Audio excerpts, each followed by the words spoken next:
Speaker sir, ముఖ్యమంత్రి గారు లేస్తే ముఖ్యమంత్రి గారు చారిత్రాత్మకమైన పద్ధతుల్లో ప్రత్యేక శాసనసభ సమావేశాలు ఏదో పెడుతున్నారు అని చెప్పి పొద్దున్నే క్యాబినెట్ బడ్జెట్ సమావేశాలకు చేస్తారు కదా సార్, అట్లా బడ్జెట్ ముందు ఒక క్యాబినెట్ పెట్టి వెంటనే తీసుకొస్తే మేమేమనుకున్నాం సార్ అంటే నిజంగా కూడా ఈ ప్రత్యేక శాసనసభ సమావేశాల్లో 42% రిజర్వేషన్ అమలు చేయడానికి కామారెడ్డి డిక్లరేషన్లో ఇచ్చిన విధంగా ప్రత్యేకమైన బిల్లు ఏమన్నా తెస్తున్నారేమో, ఆ బిల్లు తెచ్చి వెంటనే శాసనసభలో ఆమోదింపజేసి తద్వారా చట్టబద్ధత కల్పిస్తారేమో అని చెప్పి రాష్ట్ర వ్యాప్తంగా బలహీన వర్గాల సోదరులు కామారెడ్డి డిక్లరేషన్ చూసిన వాళ్ళు ఎదురు చూస్తూ ఉంటారు.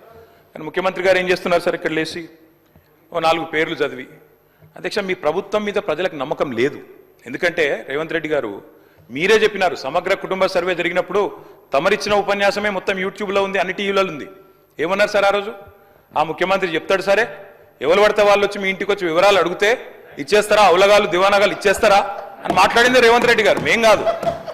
మీరు చెప్పిన మాటలనే ఎన్యూమరేటర్లకు చూపెట్టి చెప్పినారు, మేము ఇయ్యము మీకు వివరాలు, 57 రకాల వివరాలు అడుగుతున్నారు, ఎట్లిస్తాము మీరే అన్నారు ఆనాడు, ఎవరు పడితే వాళ్ళకి ఇచ్చేస్తామా వివరాలు అని మాట్లాడింది, అదే చూపెట్టి అడిగింది.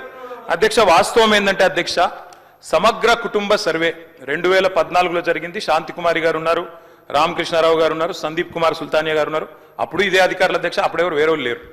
సమగ్ర కుటుంబ survey, I'm saying this on record, I worked as a minister for 9.5 years. Yes, చేసింది మొత్తం ప్రభుత్వ అధికారులే, చేపించింది ప్రభుత్వమే.